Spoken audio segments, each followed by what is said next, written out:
일단은 한의원에서 치료를 받았는데 이게 원활하게 치료가 안 됐다 이런 경우는 대개 이 증상의 경우는 치료 기간이 짧아서 그렇습니다. 이 병이 진행된 단계가 상당히 오래된 질환이기 때문에 사실은 치료 기간을 상당히 두고 개선을 해주는 쪽으로 이제 고려를 해보시는 게 좋을 것 같고요. 그다음에 김준 원장님께서 자율신경의 부조화나 인슐린의 문제 등으로 이 식곤증이 유발이 될 수 있다고 했는데 그보다 조금 더 심해진 경우에는 우리가 부신피로 증후군이라는 게 있습니다. 이제 저희가 이 방송을 진행하면서 여러 차례 소개를 드렸는데 부신피로가 진행이 되는 경우에는 우리 인체에 코르티졸이라는 정상적으로 활력을 주는 호르몬 자체가 농도가 굉장히 낮아지거든요. 그렇게 되면 일반적으로 식사를 하고 난 다음에 소화를 하거나 아니면 활력을 찾아야 되는 지점에 이 활력 자체가 떨어지게 돼서 문제가 되고요. 두 번째는 이제 일반적으로 코르티졸 자체가 정상적으로 분비가 된다고 하더라도 일반적으로 12시에서 2시 정도, 보통 우리가 점심을 먹고 난 그 시기 이후부터 이제 코르티졸의 전체적인 분비량이 떨어지게 되거든요. 그래서 정상적인 분들, 건강하신 분들의 경우에도 원래 2시부터 4시까지가 기본적으로 활력이 다소 떨어지는 시기에 해당합니다. 근데 이렇게 코르티졸 자체가 분비량이 줄어드시는 분들의 경우는 2시에서 4시 혹은 2시에서 5시 정도의 시간에 코르티졸 분비량이 급격히 저하를 나타내는 경향이 있기 때문에 일반적으로 식사 후에 이제 피로감이 굉장히 많이 몰려온다 그렇게 말씀을 드릴 수가 있고요. 이 부신피로 증후군은 쉽게 말해서 만성적으로 계속 스트레스를 받은 사람들이 가지는 만성 피로 증후군에 해당합니다. 따라서 1차적으로는 스트레스 관리를 잘 해주실 필요가 있고요. 아마 이 환자분의 경우에 40대이신데도 이렇게 부신피로 증후군 징후가 명확하게 나타나는 경우라면 평소에 만성적으로 받고 있는 스트레스들이 관리가 잘 안 되실 확률이 높습니다. 따라서 그걸 개선을 해줄 수 있도록 산책이나 명상 같은 일상적인 어떤 스트레스 관리 방법들이 상당히 필요하겠다 그렇게 이제 말씀을 드릴 수가 있고요. 두 번째는 부신피로 증후군의 대표적인 증상이 여기 그 내용에 나오다시피 혈압이 굉장히 떨어지는 겁니다.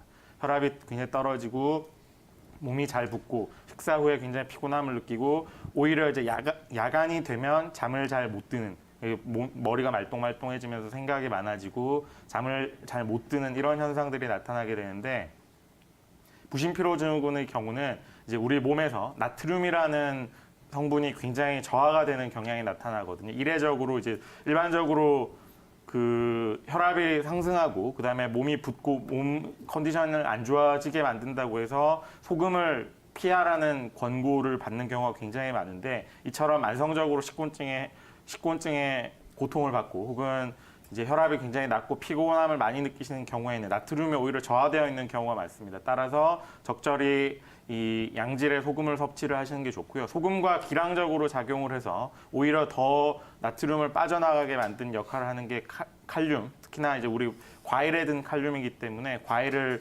섭취량을 다소 줄이는 게 이제 치료하는데 좀 더 도움이 된다 그렇게 말씀을 드릴 수가 있고요. 그다음에 일반적으로 이런 유형의 환자분들의 경우는 소화 기능이 상당히 저하되어 있는 경우가 많습니다. 소화 기능이 저하되어 있고 신진대사가 전체적으로 저하되어 있기 때문에 소화 기능을 개선시키는 쪽으로 장기간의 치료가 필요하다 그렇게 말씀을 드릴 수가 있고요. 평소 우리가 흔히 먹는 음식들로 보완을 한다고 하면 생강이나 뭐 황기, 인삼 이런 류들이 이런 소화 기능을 개선을 하면서 부신 피로를 개선을 해서 만성 피로 증후군과 관련된 여러 가지 증상들을 개선을 하고 식사 후에도 급격히 코르티졸이 떨어지는 이 폐단을 방지를 한다 이제 그렇게 정리를 드릴 수가 있습니다.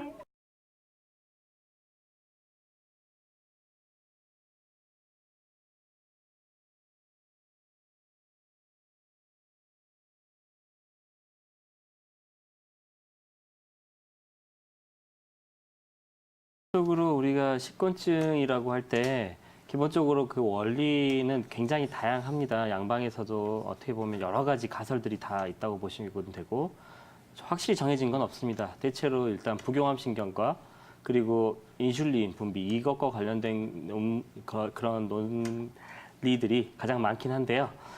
일단 부교감 신경이 그러니까 음식물을 섭취하게 되면 부교감 신경 자체가 항진을 하게 되고 이는 저에너지 상태를 이제 유발하게 됩니다. 그러다 보면 피로도가 높아지는 거죠. 그래서 잠이 오게 되는 거고 인슐린이 올라가게 되면 이제 인슐린으로 인해서 약 두 가지 정도로 나타날 수가 있습니다. 첫 번째는 이제 트립토판이라는 물질이 어떻게 보면 뇌의 흡수가 더 많아집니다. 그게 되면 트립토판이 결국 세로토닌, 멜라토닌으로 분해가 되게 되는데요. 이 멜라토닌이라는 성분들이 피로도, 졸음을 더 유발하게 됩니다. 그래서 나타날 수가 있는 거고요. 그리고 인슐린이 높아지게 되면 이 칼륨이라는 물질이 세포 내로 흡수가 됩니다. 그러면 상대적으로 저칼륨 혈증이 나타나게 되고 저칼륨 혈증이 나타나게 되면 피로도라든가 아니면 졸음 이런 것들이 많이 유발하게 됩니다. 결국은 이런 상황들이 많이 만들어지는 것들이 실제로 따지면 한약적으로 봤을 때에는 전부 비장의 기능이 약화와 관련이 있다고 보시면 됩니다. 왜냐하면 사람마다 다 음식을 먹고 졸음이 올 수는 있는데 그것들이 정말 생활에 영향을 줄 만큼이다라는 건 어떤 장부가 너무 약하다는 거거든요. 그러면 그 장부가 약하다고 봤을 때 실제로 정말 비위 기능 자체가 약한 분일 수도 있고요. 아니면 너무 피로도라든가 과로가 많아져서 그것으로 인해서 순간적으로 약해지신 분일 수도 있습니다. 지금 같은 경우에는 10년째 쭉 이어져 있다는 것으로 봤을 때에는 전반적으로 기 자체가 굉장히 약해진 상황으로 보시면 되는 거고 우리가 이럴 때 한약 처방을 할 때에도 굉장히 좀 말씀하셨던 대로 지속적으로 좀 진행을 해야 됩니다. 이를테면 뭐 한제, 보름이라든가 한 달 정도 처방이라기보다는 뭐 두세 달 이상 연복을 해가면서 치료를 해야 된다고 보시면 될 것 같고요.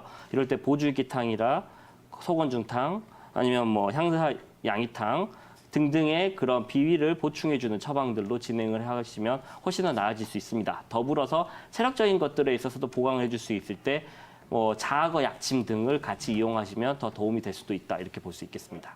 네.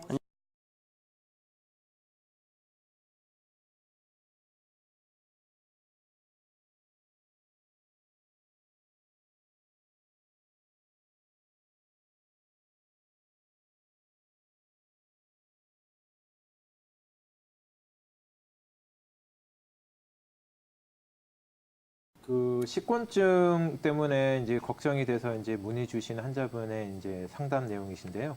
식곤증이라는 거는 뭐 다들 아시다시피 식사를 하고 나면 졸려가지고 좀 나른하고 자꾸 자고 싶고 아무것도 못하고 뭐 이런 증상을 이제 호소하는 겁니다.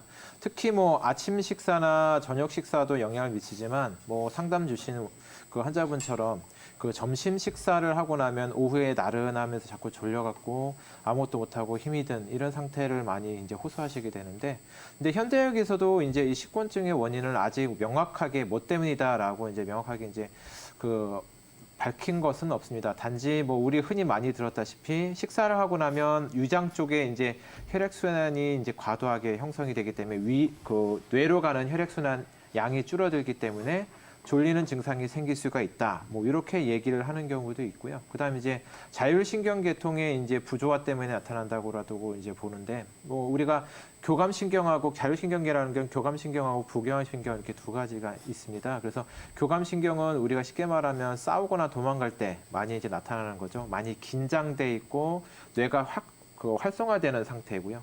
부교감 신경이 이제 활성화되어 있다는 거는 이제 식곤증에서 나타나는 증상하고 비슷하다 보시면 됩니다. 식사를 하고 나서 나른하게 졸리고 이제 몸이 전체로 이완이 되는 상태인데요.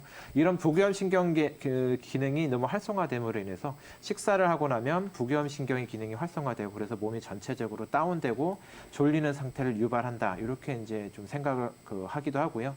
그 다음에 이제 그 인슐린 가다 분비라고 해서 우리가 식사를 하고 나면 이 식사하고 나서 이제 포도당이라든가 영양 물질을 우리 몸의 세포에서 이용하기 위해서 인슐린이라고 하는 이제 호르몬이 분비가 되게 되는데, 이게 너무 과도하게 분비가 되는 겁니다. 과도하게 분비가 돼서 쭉 혈당이 올라가다 과도하게 혈당이 확 떨어지는 상태가 유지가 되겠죠. 그렇게 되면 몸이 전체로 나른하고 기운이 쭉 빠지는 상태가 유지가 될 수 있다. 이래가지고 뭐 아까 말씀드린 것처럼 혈액순환이 과도하게 위로 내려가거나 아니면 자율신경계통 중에 부교감신경의 계통이 너무 항진되는 사람이라든가 아니면 이런 인슐린 분비라든가 이런 몸의 호르몬 조절을 잘 못하는 경우라든가 이런 경우들에 이제 식사 후에 졸린 식곤증이 나타날 수 있다 이렇게 보고 있습니다. 그러면 한의학에서는 어떻게 보느냐? 한의학에서 이제 우리가 대표적으로 이제 동의보감이라고 하는 다들 아시다시피 한의학에 이제 서적이 있는데 거기서 이제 식곤증을 보통 이렇게 봅니다. 식후홍곤이라는 단어로 이제 얘기를 하는데 첫 번째는 이제 소화 기능의 저하로 봅니다. 그러니까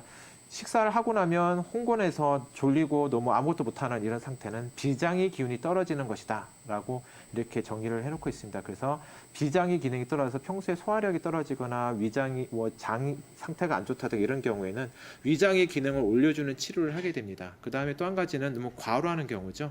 너무 이제 일을 많이 하거나 그럼으로 인해서 원기가 많이 손상이 오고 그래서 비위의 기능이 떨어지는 경우에 뭐 밖에 이제 추운 기운을 맞는다든가 스트레스를 많이 받는다든가 이렇게 되면은 식사 후에 식곤증의 증상이 확 나타나게 됩니다. 이런 경우에는 기력을 올려주는 쪽으로 보중익기탕이라든가 이런 식의 기력을 올려주는 쪽의 치료를 하게 되면 식사 후에 졸리는 증상이 충분히 좋아질 수 있는 이런 치료가 될 것입니다.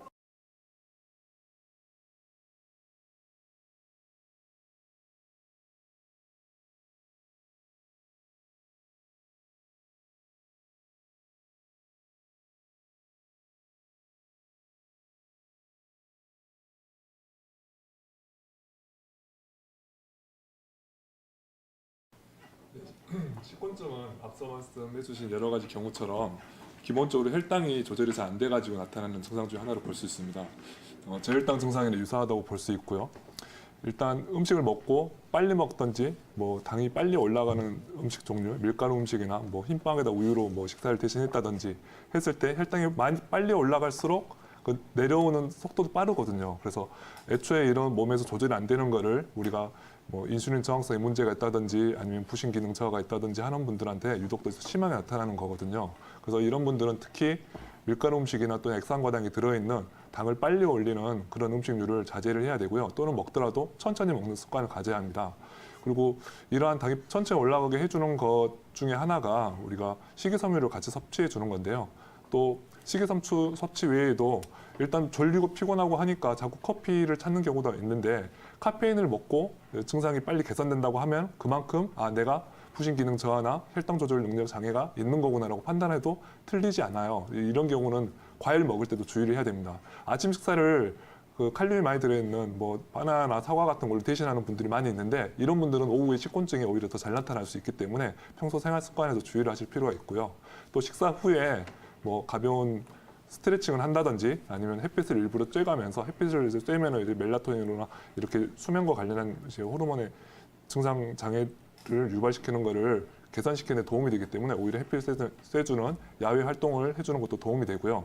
그 밖에 한의원을 찾아오시면 그 식후도포라고 해서 이런 경우에 쓰는 이제 기운을 북돋아주거나 또는 비위기능을 개선해주는 향사 육군자탕을 기본적으로 많이 쓰게 됩니다만은 앞서 소개를 해주셨던 것처럼 부신 기능에 저하가 있어가지고 나타나는 이러한 식곤증일 경우에는 뭐 육미지황탕이나 이런 계열 쪽에 한의사의 상담을 통해 가지고 약을 쓰는 게 도움이 됩니다. 그리고 어쩔 수 없이 식곤증 때문에 내가 다른 일을 못 하겠어 해서 낮잠을 잔다고 하면은 20분 이내로 주무시기를 권해드립니다.